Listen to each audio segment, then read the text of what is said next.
Yes, I am. All right, here we go. Our first question comes from our guest, Dina. Dina, thanks for joining us today. Welcome. Thanks for having me.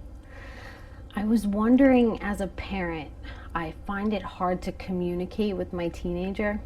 He used to be so easy to talk to, but now doesn't want my help. What can I do to improve our relationship, to give him room to grow as a teen? Well, I'm going to look back to my teenage years and remind you to look back to yours, right? So do you remember what it was like to be a teenager? You know, it might be some years ago, but it's always very important to start looking at that when you're dealing with your teenager, and also to look at your motivation when you're working with your teen. So recently I saw a movie called 8th Grade. I don't know if you saw that. But it reminded me of what it was like to be a teenager and all the social challenges I had and body image. And it brought me back to an experience I had as a student nurse when I was 17. I was going to give my first injection to a patient, and he happened to be an 18-year-old, really cute boy. And he volunteered to be my target for my first IM injection. And so I had to go into the bedside and draw an iodine cross on his rear end so I could target the upper outer quadrant for this injection. But the instructor was right behind me, and she was screaming, "Shoot, shoot," right?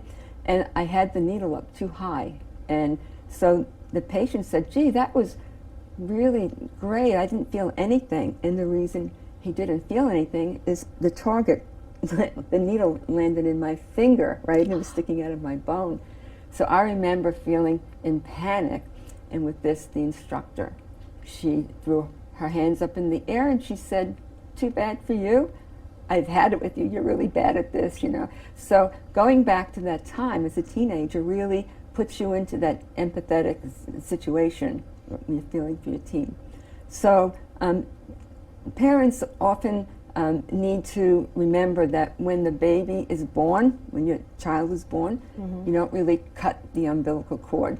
You need to retain it for future use. Kind of like a reel when you're fishing and you wind out the line to let them grow, and then you reel it back in when you need to, when it's required. And I think this needs to continue until they can fly solo when they're young adults. Parents are very concerned that they're in conflict, really, because they want their children to be independent, yet they also want to prevent the risky behavior and the negative outcomes. They want to protect them. They want to protect them, right? The good news is that the teen brain actually grows to accommodate you as a parent. And you can really know how to deal with your children when you start empathizing with them. You put yourself in their place and you listen without judgment, and you're able to really support them even if they make mistakes, which they're bound to do. And in addition to that, you're teaching your children how to empathize with other people when you're empathetic. And this is really an attribute of an emotional, intelligent leader. So you're giving them leadership skills as well. And it's always important to leave room in their shoes to grow, because they're going to feel like they have floppy shoes on at first, especially when they're learning coping strategies as teenagers. And as a parent, you wouldn't want them to wear shoes that are too small, right? So as they begin to learn these skills and they start to incorporate them into their ways of knowing and into their lives, then they can be free as teenagers to grow. And it helps you as a parent to be free as well.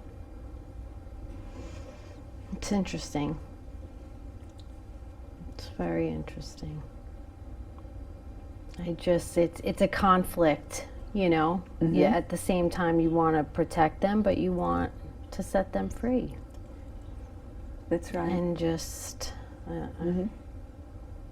I appreciate your help and any help I can get. You're welcome. And this pertains to younger children Yeah. And the child's brain really doesn't develop fully until they're about 25 years old. So Really? they have time to 25 grow. years old. Adult brain. And do you feel like what's gone on in their teenage years, traumas, things of that nature, will affect them for the rest of their lives in that age bracket? Yes, well, we see evidence of that in society, how you don't learn coping skills when you're younger, and it's reflected in your adult life. So it's really the coping skills that's the main To thing. learn how to handle any situation that comes along. Right.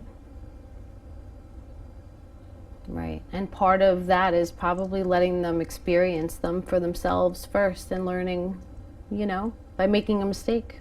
That's right. And they can feel safe and know what to do on their own Right. as they grow towards adulthood. Right. So does that answer your question? It does answer my question. Yeah, you gave me more. You gave me more. I appreciate it.